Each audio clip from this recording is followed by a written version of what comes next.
Hello and welcome to this Castle Shorties Cave Boss guide. We'll be looking at the two different squad setups you should be using depending on where your hero is and your team right now, and I'll be giving you tips on what things you should be looking to upgrade on your hero to give you the best time possible.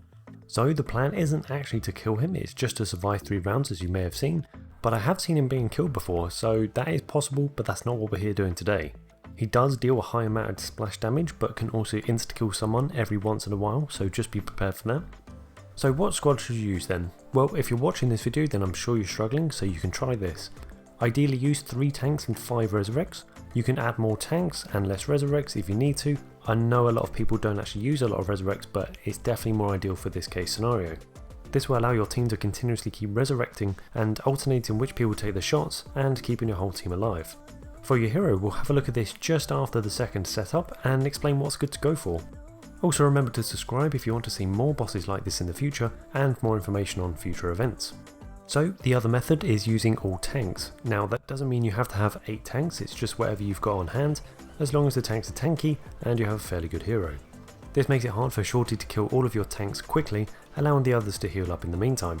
For this though, I would recommend using the Horned Helmet if you want to go the full tank route for most bosses for the best effect.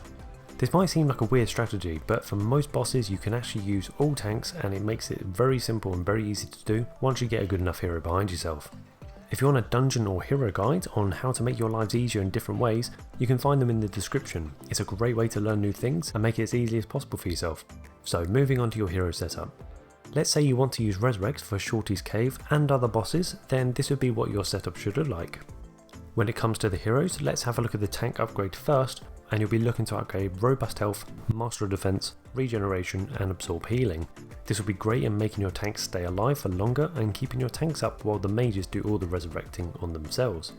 For the mage tree you should look to upgrade Double Spell, Astral Exercise, Conditioning by Magic and Sage.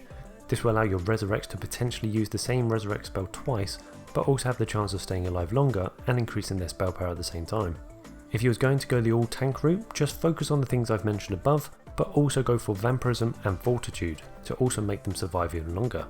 I really hope this has been helpful enough for a like to show me that you've actually learned something today, and why not check out my bosses playlist here if you have any other bosses that you're struggling with, and yeah, thank you for watching.